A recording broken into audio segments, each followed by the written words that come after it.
청취자 여러분, 지금 당장 며칠을 굶어서 엄청 배가 고프다고 한번 상상해 보시죠. 상상만 해도 너무 괴로운데요? 그렇죠. 괴롭죠.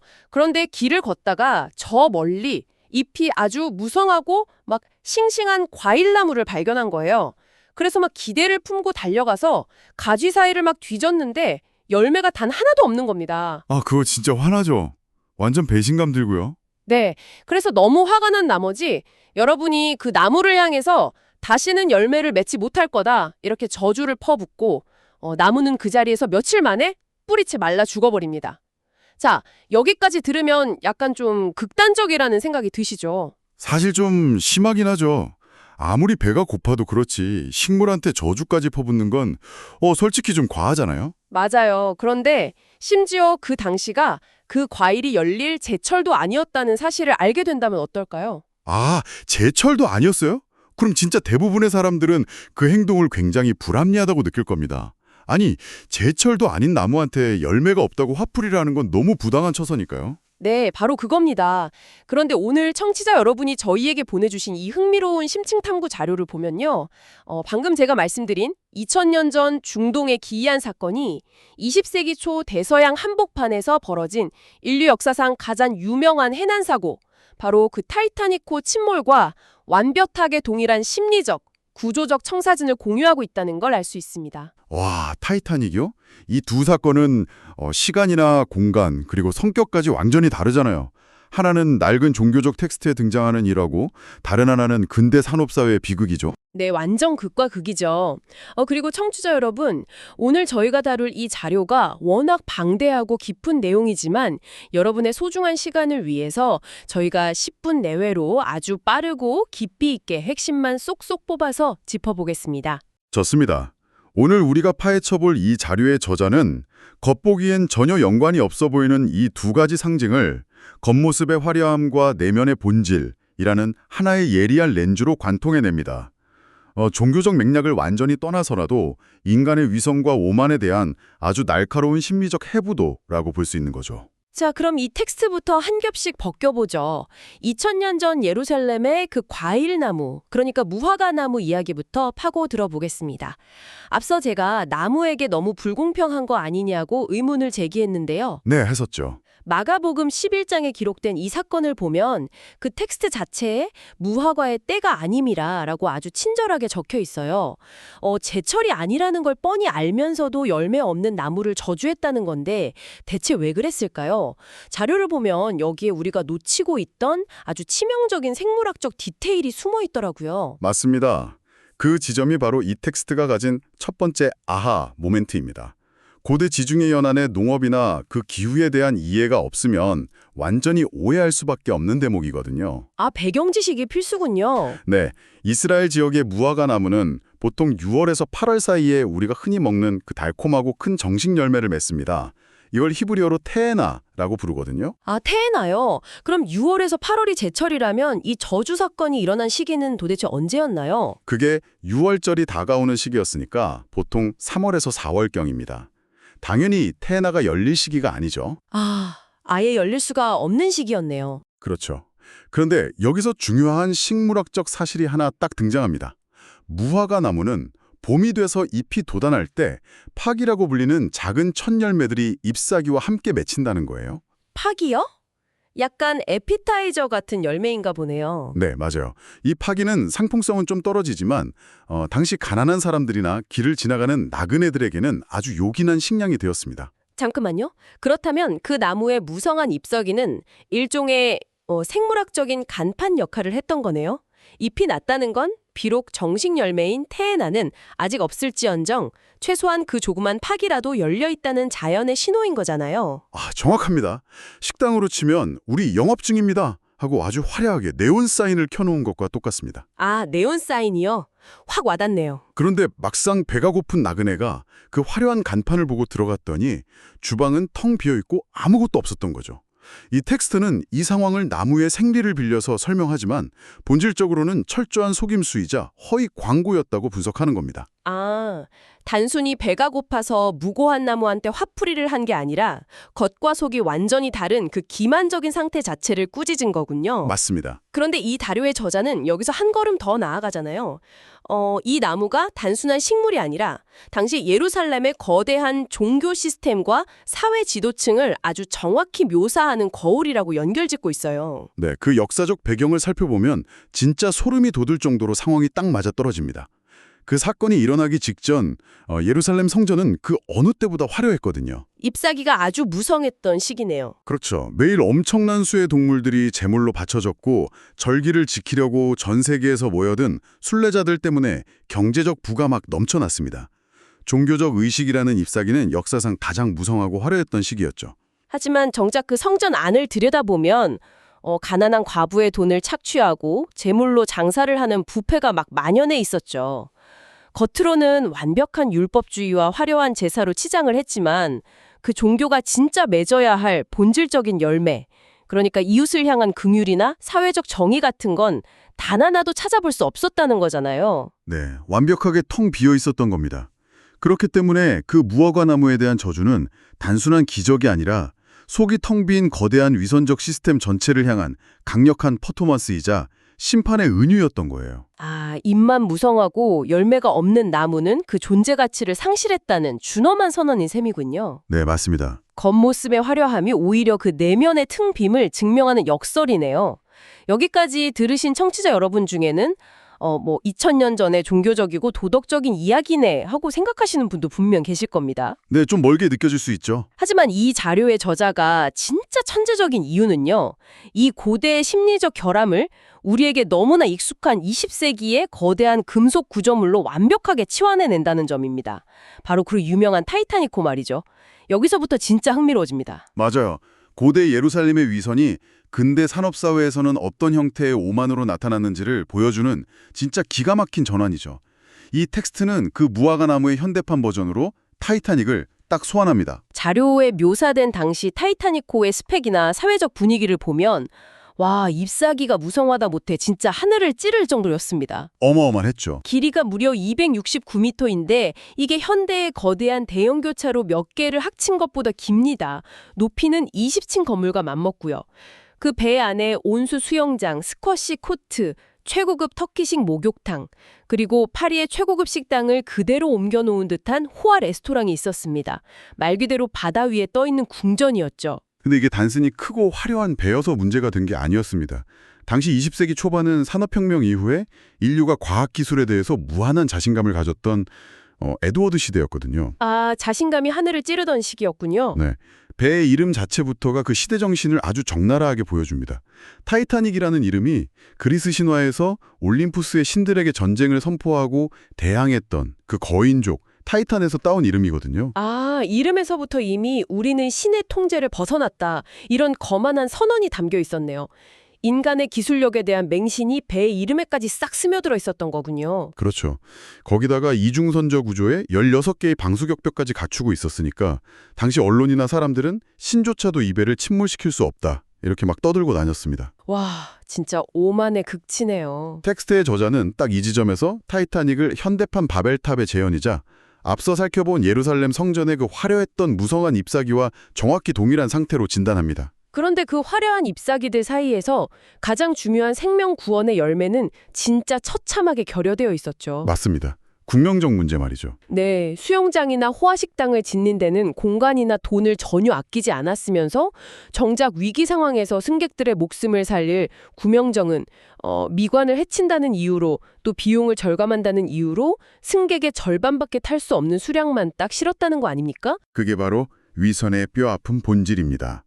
겉으로 보여지는 미관이나 과시를 위해서 그 존재의 가장 근본적인 목적이자 생명과 직결된 열매를 아예 포기해버린 완벽한 모순인 거죠. 사실 타이타닉이 빙산에 부딪혀 침몰했다는 건 누구나 아는 사실입니다.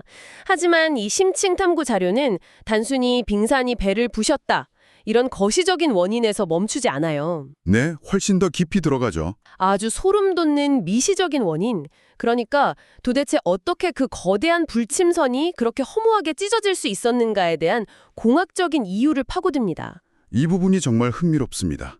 1912년 4월 14일 밤 거대한 빙산이 1차적 원인을 제공한 것은 맞아요.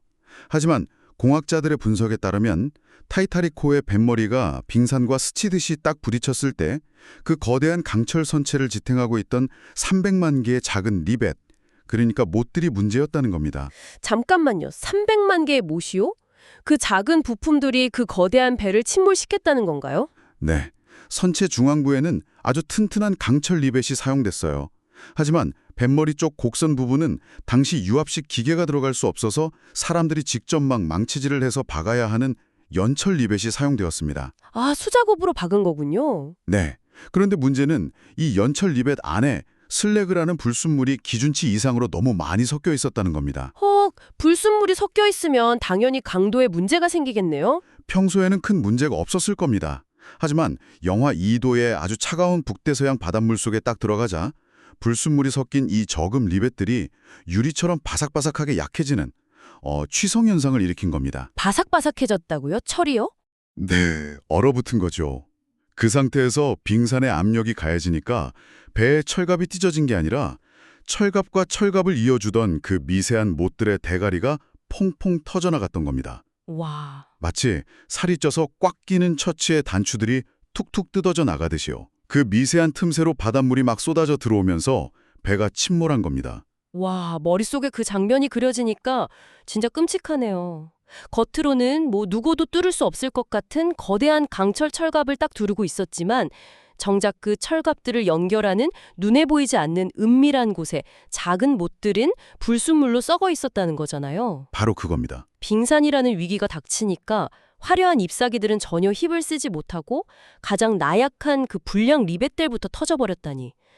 청취자 여러분, 이게 우리에게 시사하는 바가 정말 큽니다. 저자가 이 공약적 실패를 심리적 메타포로 확 끌고 들어오는 방식이 정말 탁월하죠. 타이타닉의 리벳은 바로 인간 내면에 숨겨진 결함들을 상징하거든요. 네, 저도 이 대목을 읽으면서 멈칫하게 되더라고요. 우리는 평소에 남들에게 보여주려고 얼마나 많은 잎사귀를 막 화려하게 가꾸나요? 번듯한 직장, 통장 잔고, 소셜미디어에 올리는 엄청 행복해 보이는 사진들. 우리는 이런 것들이 인생의 거센 파도로부터 나를 지켜줄 이중 방수격벽이라고 굳게 믿고 살죠. 맞습니다. 하지만 정작 빙산처럼 진짜 예기치 못한 고난이나 위기가 우리 삶에 딱 충돌했을 때 우리를 침몰시키는 건 외부의 타격 그 자체라기보다는 우리 내면에 숨겨져 있던 불량 못들인 경우가 훨씬 많습니다. 내면의 불량못이요? 네, 평소엔 그럴듯하게 숨기고 있던 이기심, 형식적인 태도, 진정성 없는 인간관계 같은 것들 말이죠. 아, 맞습니다. 겉모습만 완벽하게 세팅해둔 채 방치했던 내면의 그 미세한 균열들이 결국 위기의 순간에 가장 먼저 압력을 견디지 못하고 터져버리면서 우리 삶이라는 거대한 배를 가라앉게 만드는 거니까요. 흥미롭게도 자료는 이 지점에서 아주 완벽한 문학적, 신학적 대조를 이끌어냅니다. 이 텍스트의 기반이 종교주의, 그러니까 기독교의 고난주감을 앞둔 시점이라는 걸 기억해야 하거든요. 아, 그 첫 번째 무화과나무 사건의 배경 말이죠? 네. 타이타닉이라는 거대하고 오만한 배를 무너뜨린 것은 불순물이 섞인 그 썩은 불량못이었죠.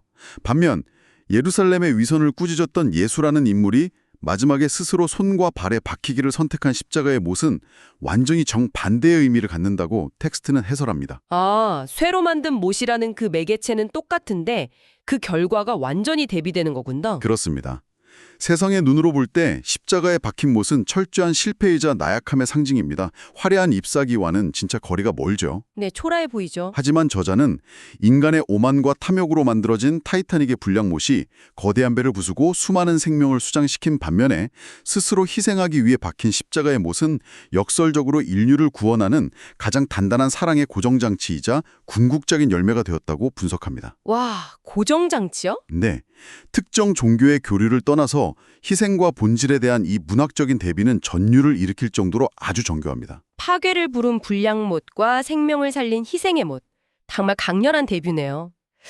이 깊은 탐구의 끝자락에서 자료는 우리를 다시 1912년 대서양의 그 차가운 밤으로 데려갑니다. 아, 그 마지막 순간 말이죠. 네, 배가 두 동강이 나고 바닷물이 막 턱 밑까지 들이치는 그 아수라장의 공포 속에서 침몰 직전에 갑판 위에 울려 퍼졌던 음악이 있었죠? 네, 영화 타이타닉에서도 아주 인상 깊게 묘사되었던 장면이잖아요. 밴드가 물이 차오르는데도 마지막 순간까지 연주했던 그 곡. 바로 찬송가 338장 네 줄을 가까이 하게 하문이었습니다. 맞아요. 그 수많은 사람들이 죽음이라는 거대한 빙산 앞에서 마지막으로 붙잡은 건 결코 호화로운 식당의 메뉴판이나 비싼 1등석 티켓이나 그들이 자랑하던 재력이 아니었습니다. 전혀 쓸모가 없었죠. 평생을 바쳐 가꿔왔던 무성한 잎사귀들이 내 생명을 단 1초도 연장해주지 못한다는 그 끔찍한 진실을 마주했을 때 인간의 내면이 의지할 수 있는 유일한 곳은 결국 눈에 보이지 않는 영적인 본질뿐이었다는 걸 이 에피소드가 진짜 처절하게 증명하고 있습니다. 네, 그래서 이 자료의 결론부에서는 역사와 신화 속에 등장하는 세 가지 배의 메타포를 나란히 딱 세워놓고 우리 내면의 심리를 점검하도록 유도합니다. 세 가지 배요. 어떤 배들이죠? 첫 번째는 타락한 세상에서 본질만을 딱 남겨서 생명을 구원했던 노아의 방주입니다.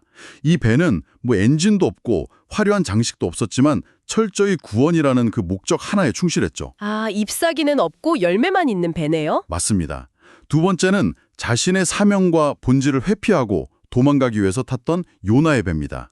그리고 마지막 세 번째가 바로 오늘 살펴본 잎사귀만 무성하게 치장한 인간의 오만과 위선의 결정체 타이타닉인 거죠. 결국 저자는 우리에게 묻고 있는 거네요. 당신은 지금 이 세 가지 배 중에 어느 배의 티켓을 쥐고 있습니까? 하고요. 정확합니다. 우리는 종종 내 인생이라는 배는 절대 망하지 않아. 내 방수격벽은 아주 완벽해. 이러면서 타이타닉의 1등석 갑판 위에서 더 화려한 잎사귀를 가꾸는 데만 막 혈안이 되어 있을지 모릅니다. 남들에게 보여주기 위해서요. 네. 하지만 그 화려한 배는 언젠가 반드시 차가운 바다 밑으로 가라앉는다는 걸 이 자료는 강력하게 경고하고 있죠. 겉모습이 아무리 좀 볼품 없어 보여도 결국 폭풍우를 뚫고 생명을 보존하는 그 본질의 배를 알아볼 수 있는 통찰력이 지금 우리에게 필요한 시점입니다. 맞습니다. 무화과 나무가 하루아침에 뿌리채 마른 것처럼, 그리고 불침선이라 불리던 그 거대한 배가 심해로 가라앉은 것처럼 본질이 결여된 화려함은 결국 모래 위에 지은 집과 같으니까요. 네, 오늘 자료가 던지는 아주 묵직한 메시지죠. 청취자 여러분, 오늘 여러분이 공유해 주신 이 텍스트를 통해서 우리는 2000년 전의 식물학과 100년 전의 야금학을 넘나들면서 인간 본성의 가장 깊은 곳을 10분이라는 짧은 시간 동안 아주 밀도 있게 탐구해 보았습니다. 네, 정말 흥미로운 시간이었습니다. 잎만 무성하고 열매는 없는 상태, 그리고 화려한 철갑 아래 숨겨진 불량 리벳. 이것은 단순히 과거의 역사나 성경 속 이야기가 아니라 바로 지금 이 순간 우리의 이야기일지도 모릅니다. 청취자 여러분, 오늘 이 시간 탐구를 마치면서 여러분 각자에게 이 질문을 꼭 남겨드리고 싶습니다. 어떤 질문이죠? 여러분이 매일매일 학업, 커리어 혹은 타인의 인정이라는 그 화려한 잎사귀를 더 크고 멋있게 키워내기 위해 정신없이 달리는 동안 혹시라도 여러분의 내면 가장 깊은 곳, 빙산과 맞부딪히는 그 취약한 선체 밑바닥에 방치되어서 녹슬어가고 있는 은밀한 불량 리멧은 과연 무엇입니까? 아, 정말 뼈를 때리는 질문이네요. 언젠가 맞닥뜨릴 인생의 거대한 빙산과 부딪혀 여러분의 삶이 무너지기 전에 오늘 밤엔 그 작고 보이지 않는 내면의 못 하나를 조용히 하지만 아주 철저하게 점검해 보시는 건 어떨까요? 오늘 심층 탐구는 여기서 마치겠습니다. 여러분의 견고하고 진실된 항해를 항상 응원합니다.